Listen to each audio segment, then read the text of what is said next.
नमस्कार दोस्तों, welcome to our channel बाजार की हिटमैन। और आज हमारी टॉपिक होगा इंडिया की largest banking sector as a आपको private sector, as a private sector की आपको as a leader, as a giant आपको स्टॉक अगर आपका पोर्टफोलियो में नहीं है तो आपको क्यों रखना चाहिए, ऐसा क्या है इस बैंक के अंदर, सब कुछ जानने वाले हैं। ओके, और हाँ, क्वार्टर 2021 जो सितंबर में खत्म हुआ है उसके बारे में भी बात करेंगे। कैसा रहा इसकी फाइनेंशियल ट्रेड, उसके बारे में भी बात करेंगे। वीडियो बहुत ही ज्यादा इंटरेस्टिंग है और अगर आपने एचडीएफसी बैंक को चूज ही कर लिए है तो आपका स्ट्रेटेजी कैसा रहेगा, सारे सब कुछ जानेंगे। वीडियो को अगर स्किप कर लिया तो बहुत सारा कुछ गलतियां कर सकते हो। ऐसे मैं सब कुछ जानता ऐसा बिल्कुल नहीं बोल रहा हूं, बट इस वीडियो को आपको अंत तक देखना है। देखने के बाद आप भी सोचेंगे कुछ तो इस वीडियो के थ्रू आपको ज्ञान मिलेगा।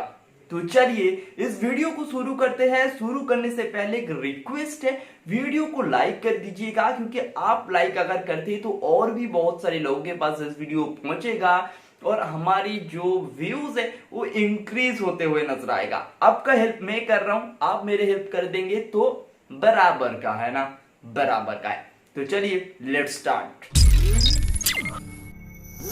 1994 सितंबर की महीना था, सितंबर की महीना था। इंडियन फाइनेंशियल सेक्टर में आ चुका था सबसे बड़ी एक ग्रोथ होने वाली बैंक। नाम तो आपको पता होगा, एचडीएफसी बैंक। और आप अगर उसी टाइम से इस बैंक के साथ जुड़े हुए हैं या आप इस बैंक को देख रहे हैं तो आपको तो प्राउड फील होना चाहिए, क्योंकि कितने निचले लेवल से इसकी उड़ान स्टार्ट हुआ था, आज कहां तक पहुंच गया है। सारा वीडियो के एक एक पार्ट आपको समझना जरूरी है। हम क्यों बात कर रहे हैं। ओके, सीओ की बात करो तो यहाँ पे आदित्य पुरी यहाँ इसकी सीओ है, जिसकी एक्सपीरियंस बहुत ही ज्यादा है। सोच समझ के डिसीजन लेना कोई इनसे सीखे। ओके, तो चलिए और कुछ टॉपिक है जो कवर कर लेते एज ए डिस्क्रिप्शन। ओके, तो ओके, इसकी जो हेड क्वार्टर है वो मुंबई पे है और आपको पता होगा हर एक बैंकिंग सेक्टर मुंबई पे बेस है। यस, आपने नोट डाउन नहीं किया क्या? एक बहुत बड़ी इंटरेस्टिंग फैक्ट है तो जान लीजिए, अगर अभी तो आपने इस फैक्ट को नहीं जाने हैं तो। अब एक चीज आपको समझना जरूरी है। क्यों समझना जरूरी है? छोटा चीज है, समझना बहुत इंटरेस्टिंग है। ओके, तो पहले हम लोग बात करेंगे इंट्रिंसिक वैल्यू के बारे में। ओके, तो आप सोचेंगे ये इंट्रिंसिक वैल्यू होता क्या है? बहुत बड़ी एक बूम बस्टिंग इंग्लिश वर्ड है, बट समझ में नहीं आ रहा है। समझाने के लिए क्या करूंगा, इंट्रिंसिक वैल्यू होता है स्टॉक की एक कंपेटेबल प्राइस। जो प्राइस आप अगर उसी प्राइस से स्टॉक ऊपर जाता है तो बहुत बड़ी जो इन्वेस्टर फर्म है स्टॉक को थोड़ा सा अवॉइड करता है, क्योंकि स्टॉक उसी रेंज पे होता है कंफर्टेबल, उसी रेट होता है सबके लिए अट्रैक्टिव। तो इंट्रिंसिक वैल्यू अगर हम लोग एचडीएफसी बैंक के लिए बात करें तो अभी फिलहाल कहां ट्रेड कर रहा है? अभी फिलहाल ट्रेड कर रहा है 1194 के आसपास, जो इसकी इंट्रिंसिक वैल्यू से ज्यादा है। तो आप सोच रहे आज तो क्वार्टर 2 की रिजल्ट निकल गया, बहुत ही अच्छा रिजल्ट आया, तो चलो हम इस स्टॉक के अंदर कूद पड़े। बट भाई ये इंट्रिंसिक वैल्यू का बहुत डिमांड है, ये अगर सोच समझ के नहीं इन्वेस्ट किए कोई पे भी तो आप फंस सकते हो। अगर यहाँ पे इंट्रिंसिक वैल्यू जो एचडीएफसी बैंक के लिए हो रहा है वो हो रहा है 1032 के आसपास, जो इसकी इंट्रिंसिक वैल्यू है। अगर उसी के पास इस स्टॉक मिले तो आप डेफिनेटली इसको बाय कर सकते हो, डेफिनेटली इसको बाय कर सकते हो। और एक आपको लिए क्या होगा, एक सेफ तरीके से इन्वेस्टमेंट होगा। और इतना बड़ी एक फंडामेंटल गुड स्टॉक पे इंट्रिंसिक वैल्यू से बाय करना किसका बस का बात नहीं है। अगर मेरा वीडियो देख रहे हो तो आपको लिए इस लेवल देखना बहुत ही जरूरी है। ओके, बात करो एफडी रिटर्न्स के साथ, आपका किसके साथ? इस स्टॉक की रिटर्न। एफडी रिटर्न्स मतलब फिक्स डिपॉजिट। तो अगर हमारे अंदर फिक्स डिपॉजिट की रिटर्न देखना क्यों जरूरी होता है? देखिए, इंडियन जो सारे जो जॉब करते हैं, कोई कहाँ पे सर्विस करता है, कोई इंडियन आर्मी में है, कोई फ्लाईलोट में है, तो सारे का जो पैसा होता है ना, कुछ पैसा वो लोग बैंक में जाता है अपना एफडी कराने में। वो क्या होता है ना, banking, bank, safe, FD, safe, return, fixed, ये सारा चीज अगर आपको मतलब आप ज्यादा अट्रैक्टिव होते एफडी के तरफ, तो आप तो स्टॉक मार्केट को कभी देखेंगे नहीं। क्यों जाएंगे? हमें तो अच्छा खासा मुनाफा आ जा रहा है, 4% के पास आ जा रहा है फिर एफडी, तो क्यों जाऊं मैं स्टॉक मार्केट के पास जो हमारी पैसा यहाँ पे डुबा सकता है। बट आपको बता दो, बैंक एफडी से आपको ज्यादा एचडीएफसी बैंक खुद का शेयर होल्डर को दिए। ये अपना जितना अपना एफडी एफडी जो देते हैं, एफडी जो अपने पास रखे है अपना एचडीएफसी बैंक, उसको जितना रिटर्न दिया नहीं है, वो तो फिक्स्ड एक रहता है ना, उसी फिक्स्ड के अंदर वो देते रहता है। बट अपना शेयर होल्डर है जो एचडीएफसी बैंक के साथ जुड़े हुए हैं, उसको ज्यादा रिटर्न दे के आई है। देखिए, बार बार ये चीज को इतना ज्यादा तरीके से देखना नहीं है जो स्टॉक आपको बैंक एफडी से ज्यादा रिटर्न आगे आने वाले टाइम पे देगा, ऐसा बिल्कुल नहीं होता है। जो फिक्स्ड होता है जो देगा ऐसा बोल के, क्या होता है ना, कोविड-19 का चलते बहुत ऐसे स्टॉक है जो आपको अच्छा खासा रिटर्न तो देके आए थे, बट एक महीने के अंदर आपको सारा पैसा यहाँ पे लेके भी चला गया। यही होता है स्टॉक मार्केट स्पेशली, ठीक है। तो यहाँ पर रिस्क और रिवार्ड दोनों के रेशियो जो है वो बाबू भैया बहुत ही ज्यादा है। अगर रिस्क ले सकते हो, रिवार्ड भी मिल सकता है बहुत ज्यादा, बट रिस्क जहां पे नहीं लोगे, रिवार्ड होगा उतना ही छोटा, खुश रहोगे बट सेफली तरीके से ट्रेड कर, मतलब आपका पैसा रहेगा। ये चीज मैं आपको बिल्कुल ये नहीं बोल रहा हूँ जब फिक्स डिपॉजिट मत करो, आप इक्विलिटी में आ जाओ, आप स्टॉक मार्केट में आ जाओ, ठीक है। ओके, तो चलिए नेक्स्ट चीज को जान लेते हैं, डिविडेंड यील्ड्स, डिविडेंड रिटर्न्स। ये चीज सबके ध्यान पे रहता है। हम क्यों टीसीएस की तरफ झुकते हैं? हम ऐसे कुछ स्टॉक जो डिविडेंड देने वाले स्टॉक, हीरो मोटरकॉर्प, आपको बता दें एक इंटरेस्टिंग फैक्ट, सबसे ज्यादा रिटर्न देने वाली, डिविडेंड देने वाली कंपनी है हीरो मोटरकॉर्प। और हाँ, अगर हीरो मोटरकॉर्प, आपको टीसीएस, ये सारे स्टॉक आपको क्यों पिक करना है? क्योंकि हमें वहां तो रिटर्न तो आएगा ही आएगा, बट भाई ये कुछ टाइम में डिविडेंड पे नाम पे जो देता है ना, वो हमारी पॉकेट में ऐसा ही फुरफुर करके आ जाएगा। और इसी चक्कर में हमें डिविडेंड देने वाली कंपनी को फिक्स्ड कर लेते हैं। देखिए, बहुत बड़ी बड़ी इन्वेस्टर ये चीज को बिल्कुल बिल्कुल बिल्कुल देखते नहीं है, अब हाईलाइट भी नहीं करता है, बट उसके पास होता है ऐसा। डिविडेंड यील्ड जब आता है कोई कंपनी की तरफ से, तो स्टॉक में एक फ्लोली एक तेजी आ जाता है, जिस तेजी में हमें अच्छा खासा मुनाफा भी बन सकता है। बट ये चीज को उतना ज्यादा आपको 100% जो मूव ऑन करने के लिए, ठीक है, 100% देने वाले कंपनी को चूज करेंगे, ये चीज थोड़ा सा गलत हो सकता है। अगर आपने एचडीएफसी बैंक की डिविडेंड यील्ड के बारे में बात करी, तो ये स्टॉक कभी भी आपको अट्रैक्टिव डिविडेंड यील्ड देते ही नहीं है, शायद 0.62% के आसपास देता है, जो बहुत ही छोटा होता है। मैं मानता हूं इसके डिविडेंड यील्ड बहुत ही लो कैटेगरीज, जिसमें हमें ध्यान देने की जरूरत नहीं है। आप इन्वेस्टर हो, आपको ध्यान देने की बिल्कुल भी जरूरत नहीं लगता है। एंट्री पॉइंट, आपको पहले मैं इंट्रिंसिक वैल्यू बता दिया हूं, उसके बाद मैं बता रहा हूं आपको एंट्री पॉइंट। तो आप सोचेंगे सर यहाँ पे तो बोलेगा नॉट इज ए कंटेनेबल, मतलब आपको कंसीडर नहीं कर सकते हो, इसे good time to consider as stock not a overbought, ये बोलेंगे ना। मैं बिल्कुल नहीं बोलने वाला हूं। क्योंकि एंट्री पॉइंट अगर ऐसे देखेंगे तो ऐसे स्विंग ट्रेडर, ऐसे इंटरडे ट्रेडर, ऐसे कुछ 2-3-4 महीने के लिए रखने वाले ट्रेडर के लिए एंट्री पॉइंट हो सकता है good stock, not a overbought.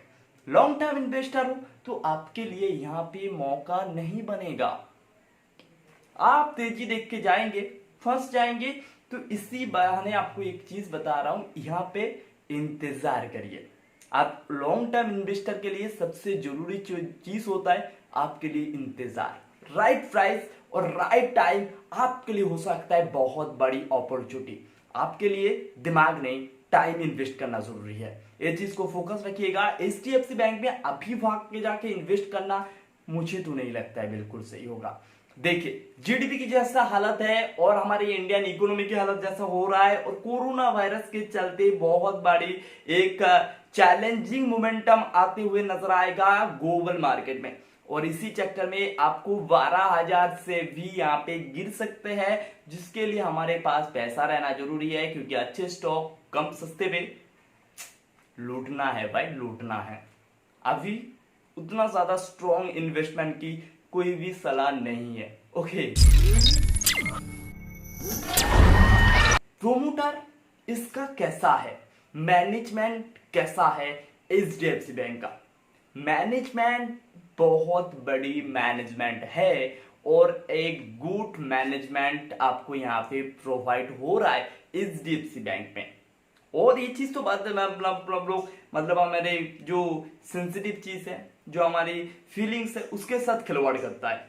ये चीज क्या है? ये चीज होता है एचडीएफसी बैंक की मैनेजमेंट, उसकी सीईओ और इसकी बिहेवियर।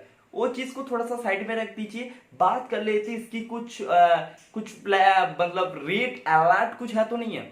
रेड अलर्ट कैसा बनता है? प्रोमोटर की कुछ शेयर जो किसी के पास गिरवी रखा हुआ है, जिसके से कुछ पैसा उठाया है, ऐसा कुछ तो नहीं है।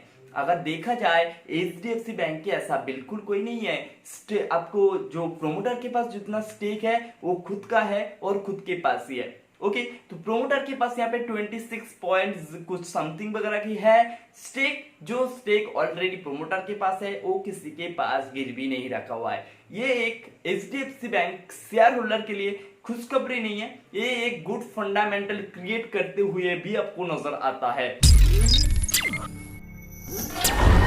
अगर बात करूं तीनों बैंक आपका पसंदीदा बैंक, मेरा पसंदीदा बैंक, सबका पसंदीदा बैंक कोटक महिंद्रा, आपको बता दूं एचडीएफसी बैंक, आईसीआईसीआई बैंक, तीनों बैंक मैं हमको हमेशा बोलता हूं ये तीनों बैंक, कोई भी एक बैंक में अपनी इन्वेस्ट कर दो। लेकिन आज बात करूंगा तीनों बैंक की चैलेंजिंग मोमेंटम के लेके।